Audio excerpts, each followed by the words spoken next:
Isang dream destination nga ba ang Czech Republic para sa mga maraming Pinoy workers or ginagawa lang itong gateway ng iilan para sa mas malaking opportunity?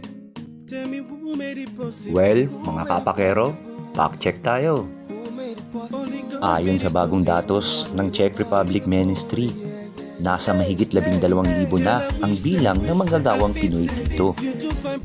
Tumaas ng halos 40% ang bilang mula nang maamyendahan ng pamahalaan dito ang kota na 10,000 Pinoy workers ang ipapadala dito annually. Ngunit kasabay ng pagdami ng mga Pinoy dito, may isang malaking problema pa rin na patuloy na ginagawa ng iilang Pinoy migrant at ito ay labis na kinabahala ng Embahada ng Pilipinas dito sa bansang Czechia. Hindi na nga bago ang may bigla na lang tumatakas sa kanilang employer.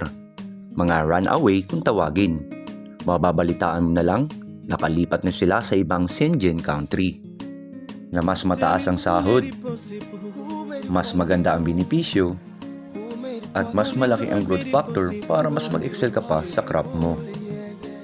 Dahil sa consistency learning na ino-offer nila, dahilan para maingganyo ang ilan nating kababayan na umalis na lang ng walang paalam. Ngunit, effective ba naman ang ganitong strategy?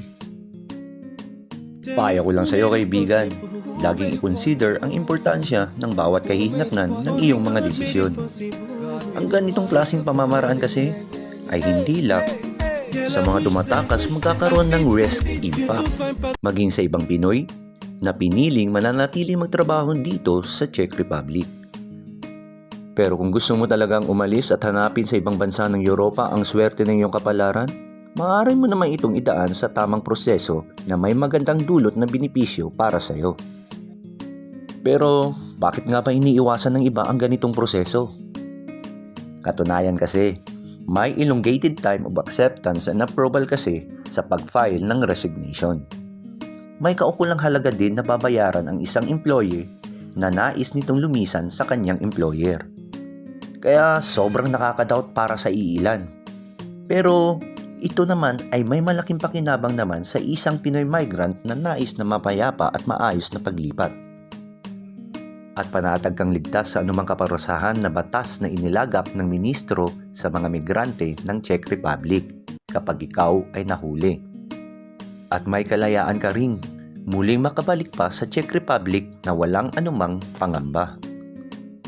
Mas mainam talagang sumunod tayo sa mga lintuntunin ng mga bansang ating dadayuhin. Ang kanila kasi mga panukala ay isang proteksyon para sa ating mga manggagawa. Layunin nilang pagtibayin ito upang maiwasan ang mas malaking suliraning kakaharapin ng sino mang nais lumabag sa kanilang batas. Alam ko marami sa ating hangad-agad ang mabilisang pag-angat. Ngunit kung kalakip naman sa pag-abot ng iyong pangarap na ito ay isang pangamba na baka ikakapahamak mo pa, mas maiging suriin mo ng pailang ulit ang desisyong bubuo sa matagumpay mong paglalakbay para sa katuparan ng pangarap mo sa buhay.